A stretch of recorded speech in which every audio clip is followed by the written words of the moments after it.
Hello friends, welcome you all. I am Rahul Jain and I'll be taking your most important and interesting topic and that is mathematics. वैसे तो maths आप बचपन से पढ़ते आ रहे हो, तो फिर अब क्या और कुछ बचा है मैथ्स में? Yes. In 11th and 12th you will learn many new concepts of math जो आपने अब तक नहीं देखा. मैथ्स इसलिए भी ज़्यादा इंपॉर्टेंट हो जाता है बिकॉज ये आपको फिजिक्स एंड केमिस्ट्री में भी बहुत काम आने वाला है. न्यूमेरिकल्स में खास करके मैथ्स बहुत यूज होता है. सो स्टार्ट करने से पहले अगर मैं आपसे पूछूं व्हाट इज मैथ्स, तो आपका आंसर क्या होगा? कुछ बोलेंगे मैथ्स इज नंबर्स 1 2 3 4 वो सब होता है, कैलकुलेशंस होते हैं. कुछ बोलेंगे मैथ्स मींस इक्वेशंस, हमेशा एक्स के पीछे पड़ा रहता है. कुछ बोलेंगे इट इज एंगल्स, ज्योमेट्री में बहुत यूज होता है.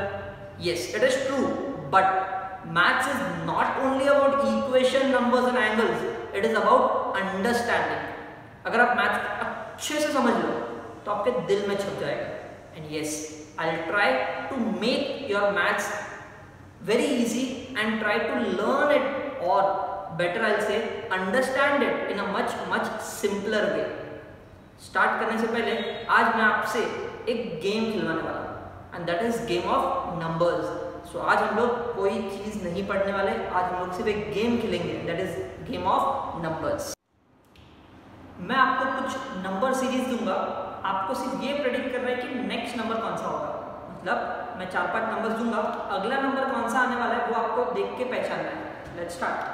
चलो सबसे पहला मान लो मैंने आपको दिया 2 5 8 11 14 17. जरा सोच के बताओ कि according to this pattern next number कौन सा होना चाहिए. थोड़ा सोचो.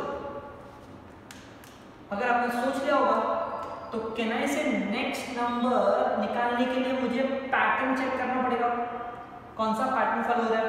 तो अगर आप देखोगे हर एक नंबर में 3 ऐड हुआ,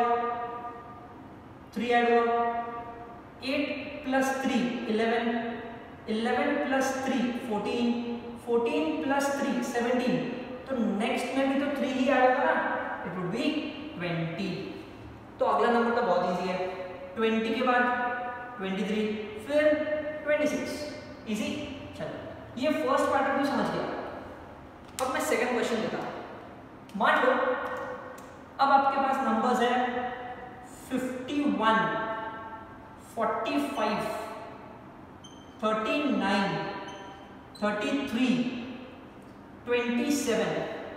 अब सोचो और मुझे बताओ कि इसमें नेक्स्ट नंबर कौन सा होगा. थोड़ा दिमाग लगाओ, चेक करो पैटर्न कौन सा फॉलो हो रहा है. कैन आई से हर एक नंबर में 6 कम हो रहा है. 45 minus 6 is 39, 39 minus 6 is 33, 33 minus 6 is 27, 27 minus 6 will be what? Can I से यहाँ पर आएगा 21. तो अगला नंबर कौन सा होगा? 21. Very good. वैसे तो ऐसे क्वेश्चंस आपने 10th में बहुत किए हैं, बट मैं सिर्फ आपको याद दिलाना चाहता हूँ कि ये क्या था. चलो एक और क्वेश्चन देता हूँ, अब थोड़ा डिफिकल्ट. मान लो क्वेश्चन इज 120 131 142 153. अब जरा सोच के बताओ कि इसमें नेक्स्ट नंबर कौन सा होगा. ये तो इजी है, नंबर बड़े बट है इजी. कैन आई से 11 ऐड हो रहा है. 131 प्लस 7 इज 142, 142 प्लस 11 इज 153.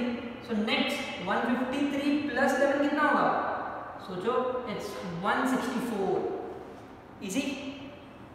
अब एक और एग्जांपल देता हूं जिसमें नेगेटिव नंबर्स इन्वॉल्व है, मतलब मैं नेगेटिव नंबर्स यूज कर रहा हूं. देखो अब बताओ -5 -12 -19 -26 -33. सोचो नेक्स्ट नंबर कौन सा होगा? Next number. कैन आई से अगर मैं पैटर्न देखूं 5 से 12 मतलब 7 ऐड हो रहा है कि सब्ट्रैक्ट हो रहा है. अगर आप देखोगे तो मेरा number negative negative negative negative और नेगेटिव होते जा रहा है. जब नंबर्स और नेगेटिव हो रहा है मतलब कहने से नंबर्स छोटा हो रहा है। अब नंबर्स छोटा तब होता है जब सब्ट्रैक्ट करते हैं। सो यहाँ पर -5 -7 इज -12। अगला अगला अगला अगला -12 -7 is -19।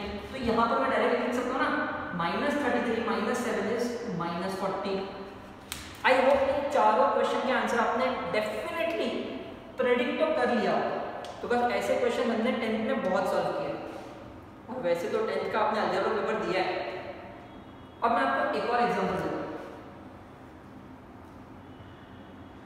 This is something different. Okay, देखते कि आप ये आंसर कर पाते हो कि नहीं।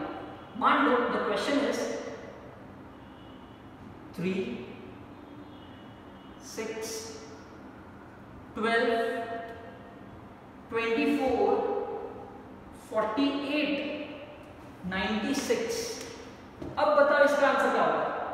ये नंबर पहले जैसा नहीं है, ये नंबर देखो बढ़ते जा रहा है और बड़ा और बड़ा और बड़ा।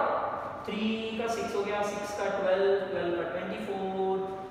तो नेक्स्ट नंबर क्या आना चाहिए सोचो। कैन आई से अगर आप गौर से देखोगे तो दिस इज गेटिंग डबल। 3 का डबल 6, डबल मतलब मल्टीप्लाई बाय 2, 3 2 जा 6। 6 का डबल 12 होता है मतलब मल्टीप्लाई बाय 2 12 होता है। 12 का डबल 24 होता है मतलब 12 2 जा 24 होता है। 24 का डबल 48 होता है, डबल 96 होता है। तो इसका भी डबल करना पड़ेगा। 96 2 जा will be 192। So can I say this is a different pattern then this. यहाँ पर same number add add add add subtract subtract subtract subtract होगा, पर यहाँ पर क्या होगा सेम नंबर मल्टीप्लाई होगा, है ना। चलो एक और एग्जांपल देखो। मान लो क्वेश्चन इस तरीके से 128 64 32 16 8। अब सोचो नेक्स्ट नंबर कौन सा होना चाहिए।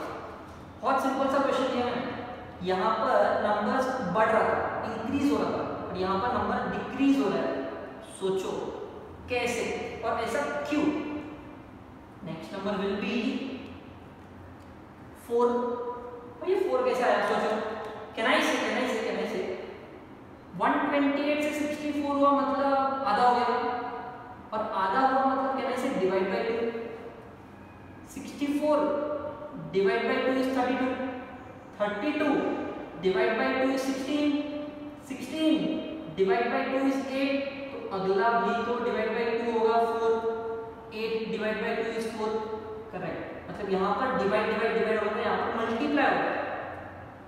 अच्छा, किसी ने तो ऐसा जरूर सोचा होगा 128 को डिवाइड बाय 2 करने से अच्छा मैं हाफ से मल्टीप्लाई भी तो कर सकता ना। सोचो 128 इंटू हाफ, अगर मैं 128 को इंटू हाफ करूं क्या होगा 2 64 आया 64। सिमिलरली 64 को इंटू हाफ करो 32 मिलेगा। 32 को इंटू हाफ करो 16 मिलेगा। या तो आप डिवाइड बाय 2 करो या तो मल्टीप्लाई बाय हाफ करो, it means the same thing. Answer आपका मिलते जाएगा। एक और क्वेश्चन मान लो, नाउ द क्वेश्चन इज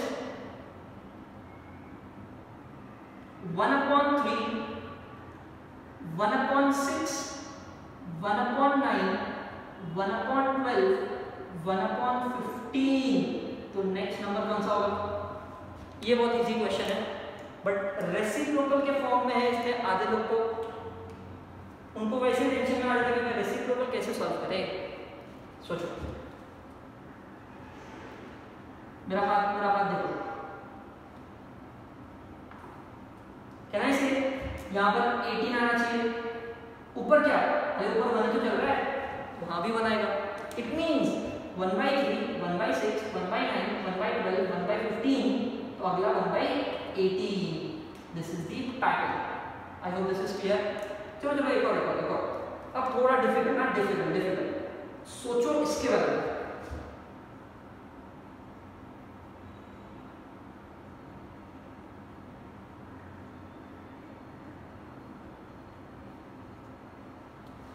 अगला नंबर कौन सा होगा। पॉज द वीडियो, मैं चाहूंगा कि इस पर आप थोड़ा गौर से सोचो। Pause the video, look at this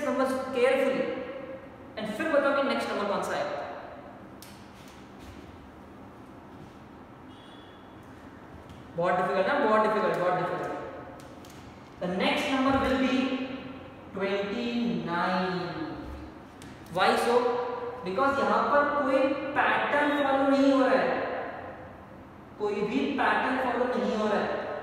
These numbers are special numbers and that is prime numbers. तो अगर आप यहाँ पर पैटर्न सोचोगे कि कुछ तो प्लस माइनस मल्टीप्लाई डिवाइड तो नहीं चलेगा। These are prime numbers जो आपको पता होना चाहिए। तो नेक्स्ट नंबर 23 के बाद कौन सा आता है? 29 आता है। So these are prime numbers, मतलब ये एक स्पेशल सीरीज है। एक और मान लो अब मैं आपको बताऊं 2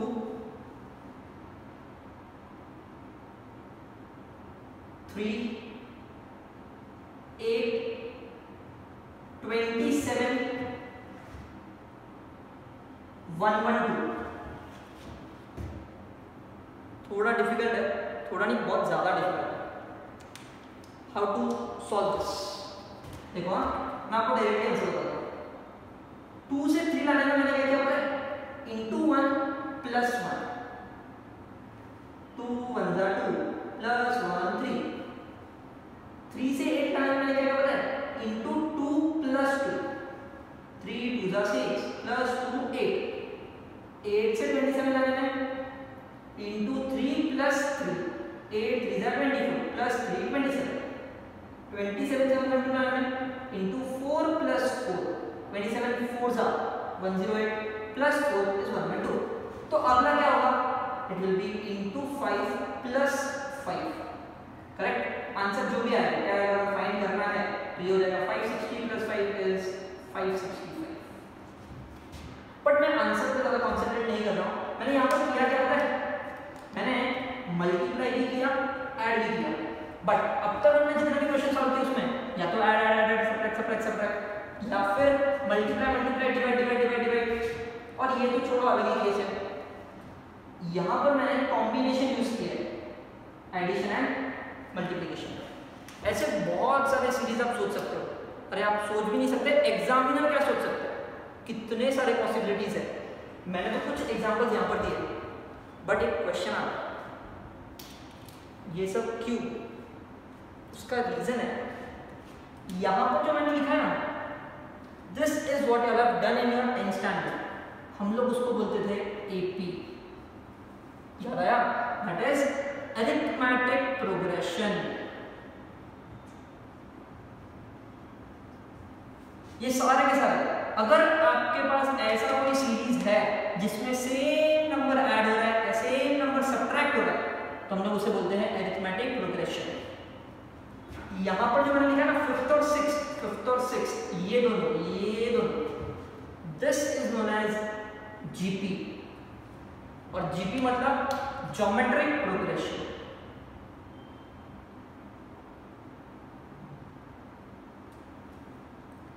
यहां पर जो मैंने लिखा ना 7th वाला, ये 7th वाला, this is known as HP. और एचपी का मतलब हार्मोनिक प्रोग्रेशन।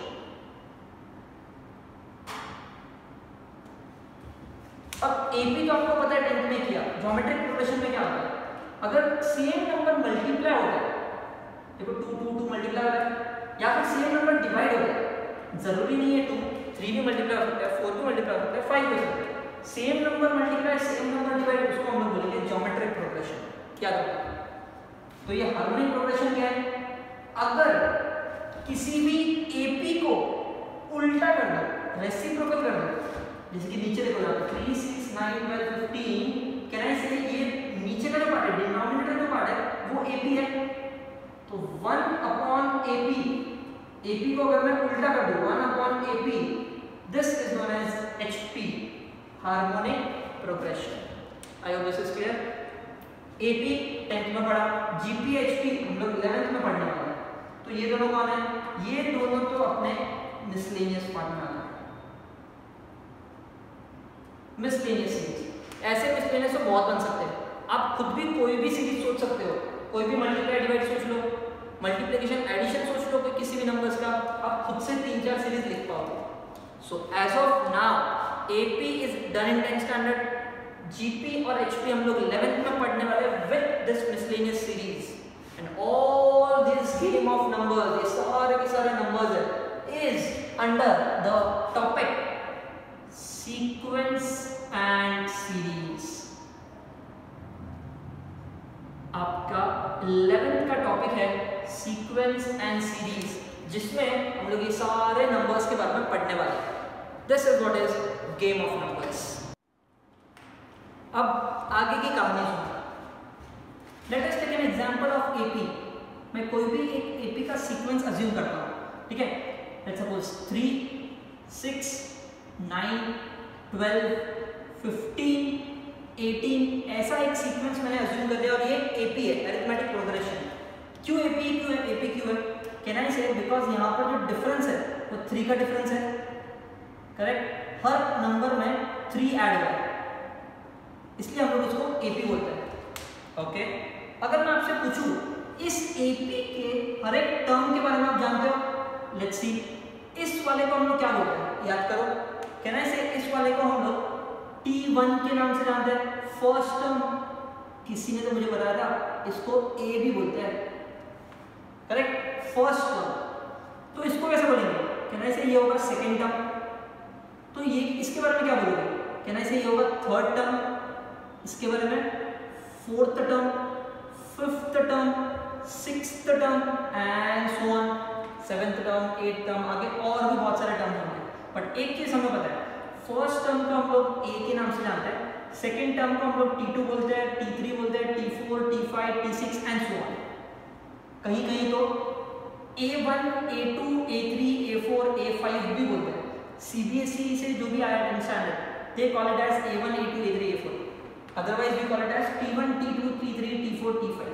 बट एक चीज समझ लो, ये फर्स्ट टर्म है बिकॉज ये पहला नंबर है पूरे सीक्वेंस का, ये सेकंड टर्म है, ये थर्ड टर्म है, ये फोर्थ टर्म है, इतना हमें ऑलरेडी पता है। चलो आगे। तो फिर ये जो मैंने ब्लू में लिखा ना, ये कौन है? ये जो जितने भी आपको दिख रहे हैं ये सब कौन है? This is known as common difference. आपको तो याद ही होगा, common difference is denoted by D. चलो यहाँ तक तो ठीक है, मुझे कोई डी का फॉर्मूला बताएगा? ये डी हम लोग फाइंड कैसे करते हैं? डी का वैल्यू कितना है? 3। डी का वैल्यू 3 है, बट फाइंड कैसे करना है? 6 माइनस 3 किया तो 3 मिलता है। Means what?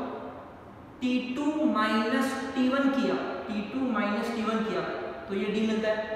इतना ही नहीं, T3 माइनस T2 किया तो भी ये डी मिलता है। तो डी के लिए आप कोई भी दोनों को सब्ट्रैक्ट कर दो, आपको डी मिल जाएगा। या फिर T4 माइनस T3 भी कर सकते हैं, T5 माइनस T4 भी कर सकते हैं। Subtraction of any 2 consecutive number, आजू बाजू वाले कोई भी दो नंबर्स को सब्ट्रैक्ट कर दो, आपको ये डी मिल जाएगा। यहाँ तक तो कोई प्रॉब्लम नहीं है। चलो ठीक है। अब मेरा क्वेश्चन आपसे ये है कि मान लो T1 को मैंने A बोल दिया, तो T2 कैसे मिलेगा? T2, ये जो T2 है वो मिलता कैसे? कहने से इस 3 में अगर इस 3 को मैं ऐड कर दूं तो 6 मिलता है। इस 3 में मतलब इस A में इस वाले 3 को ऐड करता हूं, इस वाले 3 को मतलब D को ऐड करूंगा तो T2 मिलेगा। चलो ठीक है। T3 कैसे मिलेगा? T3 कहने से इस A में 2 बार 3 ऐड करना, एक बार 3 ऐड करने का, एक और बार 3 ऐड करना है, 2 बार 3 ऐड करना है मतलब 2 बार D ऐड करना है।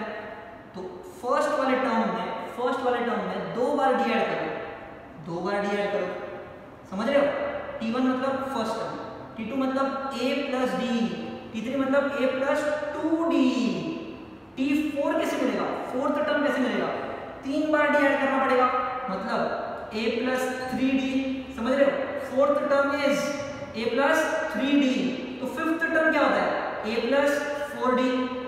फोर्थ टर्म में 3 आया, थर्ड टर्म में 2 आया, सेकेंड टर्म में 1D आया, तो फिफ्थ टर्म में 4। एक कदम पीछे लग रहा है D अपना। T6 क्या होगा? A plus 5D। T10 क्या होगा? A plus 9D। T20 क्या होगा? A plus 19D।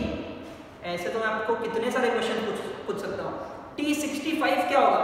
A plus 64D। I hope आपको ये समझ गया।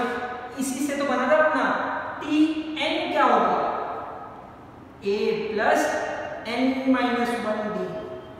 मतलब अपना जो डी है वो एक कदम पीछे रहता है। T6 के लिए मैंने क्या बोला 5d, T5 के लिए 4d, so Tn will be a plus n minus 1 t। सो यहाँ से हमने Tn का फॉर्मूला सीख लिया a plus n minus 1d, और इस फॉर्मूला के ऊपर अपने बहुत सारे क्वेश्चन सॉल्व किए थे 10th स्टैंडर्ड में। सो मैं सिर्फ यहाँ पर वो फॉर्मूला लिख देता हूँ, Tn is equals to a plus n minus 1d। अपने लिए तो ये फॉर्मूला नहीं है, मेरे लिए तो बहुत आसान है। मैं क्या करता हूँ, T4 बोला तो एक कदम पीछे d चलेगा, T5 बोला तो एक कदम पीछे d चलेगा, T5 a plus 4d, T10 a plus 9d and so on. जिस तरीके से हमने AP के लिए सब कुछ लिखा है उसी तरीके से अब सारी कहानी हम लिखेंगे GP के लिए। वैसे GP कौन है, कहना इसे ज्योमेट्रिक प्रोग्रेशन। अभी हमने बात की थी इसके बारे में, ज्योमेट्रिक प्रोग्रेशन। अच्छा तो ज्योमेट्रिक प्रोग्रेशन में क्या होता है, कहना इसे एक सीक्वेंस दिया होगा जिसमें या तो सेम नंबर मल्टीप्लाई होता है या सेम नंबर डिवाइड होता है। तो आप कोई भी ऐसा एग्जांपल सोचो जीपी के बारे में, कोई भी एक सीक्वेंस सिंपल होगा तो भी चलेगा, ठीक है। सो लेट्स स्टार्ट विद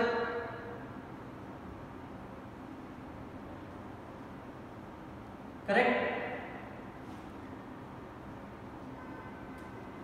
मैंने ऐसा सीक्वेंस सोच लिया 2, 6, 18, 54, 162 एंड सो ऑन। अब नंबर्स बहुत बड़े बड़े होते जाएंगे बिकॉज यहाँ पर मल्टीप्लाई हो रहा है। सोचो क्या मल्टीप्लाई हो रहा है, सोचो क्या मल्टीप्लाई हो रहा है। यहाँ पर 3 मल्टीप्लाई हो रहा है, 2 3 जा 6, 6 3 जा 18, 18 3 जा 54 एंड सो ऑन। ऐसे आपको आगे के नंबर्स मिलते जाएंगे। तो ये तो हुआ जीपी का सीक्वेंस। मैंने आपको क्या बताया, हम जिस तरीके से एपी की कहानी जानते हैं उसी तरीके से आप लेट्स लर्न फॉर जीपी का स्टोरी। जीपी का स्टोरी क्या होगा, बहुत simple. This is known as first term, you can also call it as a. This again is your second term, this is your third term because पूरे sequence में तीसरे number पे आता है, fourth term, fifth term and so on. तो first term, second term, third term, fourth term same as AP, कुछ अलग नहीं है। फर्स्ट टर्म को ए बोलते हैं, यहाँ पर भी फर्स्ट टर्म को ए बोलते थे, सेम है। आगे देखो, इन सबको हम लोग क्या बोलते थे, कॉमन डिफरेंस। क्यों डिफरेंस क्यों बोलते थे, बिकॉज 6 माइनस 3 किया तो 3 मिलता है, 9 माइनस 6 किया तो 3 मिलता है, 12 माइनस 9 किया तो 3 मिलता है, इसलिए इसको कॉमन डिफरेंस बोलते हैं। तो यहाँ पर 6 माइनस 2 करने से 3 नहीं मिलता, तो 3 कैसे मिलता है, कहना इसे 6 और 2 का रेशियो अगर मैं निकालूं 6/2 3, समझ रहे हो, 18/6 3, 54/18 3, मतलब रेशियो निकालने से मुझे ये 3 मिलता है, इसलिए इसे हम कहेंगे it's common ratio. I hope this is clear. इसको हम लोग किस नाम से जानते हैं, common ratio, and it is denoted by are.